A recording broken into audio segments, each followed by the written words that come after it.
when your heart sees the woman in all your fantasies, when nothing else matters, cause you're no longer haunted by someone you've ever seen, but always wanted. Never seen her before, but you know she's Miss Right, built just the way you want, just the right height. Well, it happened to me, and I thought I was in love, so that's where I'll start my story of my encounter with a girl named Kim.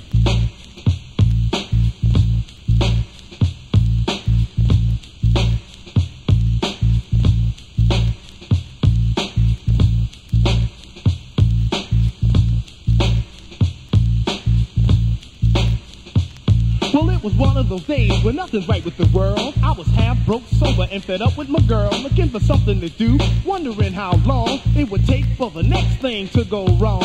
I decided to go out and ease my mind. I told myself you never know what you might find. I took a hot bubble bath instead of a shower, then proceeded to get dressed. It took me an hour. I decided on leather, fresh, red and white, my boogie boots, and I was sure to score that night. The final touch, some cologne, I think Aramis. Then took one last look at the mirror and said, "You look marvelous, darling.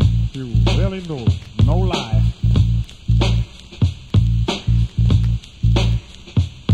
I jetted out the door, then I hailed a taxi, said 54 and hurry, and jumped in the backseat. We arrived, he said 850, not including a tip. I said, "Don't smoke, give me my change for I bust your lip."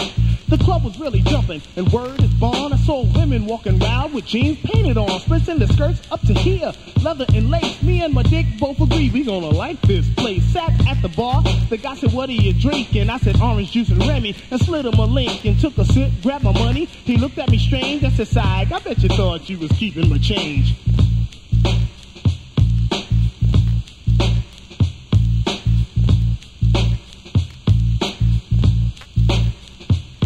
I made my way through the crowd, it was plain to see. Same everywhere I go, all eyes on me. Sat down at a table, and one of the staff said, "Ain't you Cab?" I said, "Yeah, but no autograph." Just sat by myself and sipped my drink. I took a glance across the room and received the wink. I did the only thing a red-blooded man would do, look down to see what the eye was attached to.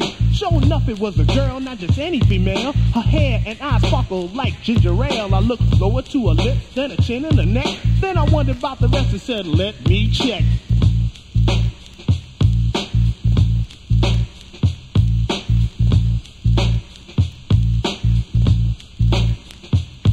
I sent the waiter to her table to ask her name. He returned and said, "Kim," and I almost came. I checked myself to make sure I looked all right and told my dick, "Don't worry, we fucking tonight." So with a nice friendly smile, a dash of charm, I stepped up to the lady and tapped her arm. But when she turned around, my smile turned to gloom. She didn't look nothing like she did across the room. Had big, broad shoulders. Her titties were big, but they were silicone filled, and her hair was a wig. She wore more makeup than Boy George and Phyllis Diller. Ugly enough to be a monster in Thriller. Had hair on her chest longer than my braids, and even though I got a band, I don't need AIDS. So I headed for the door. She said, "Please stay." I said, "Sorry, brother, but I don't go that way."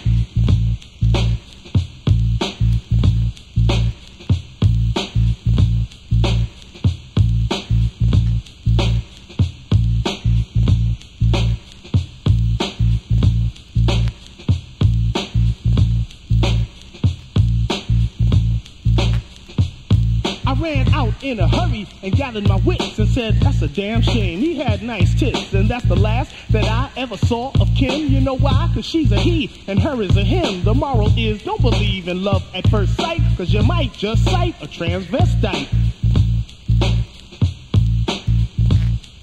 And that ain't right.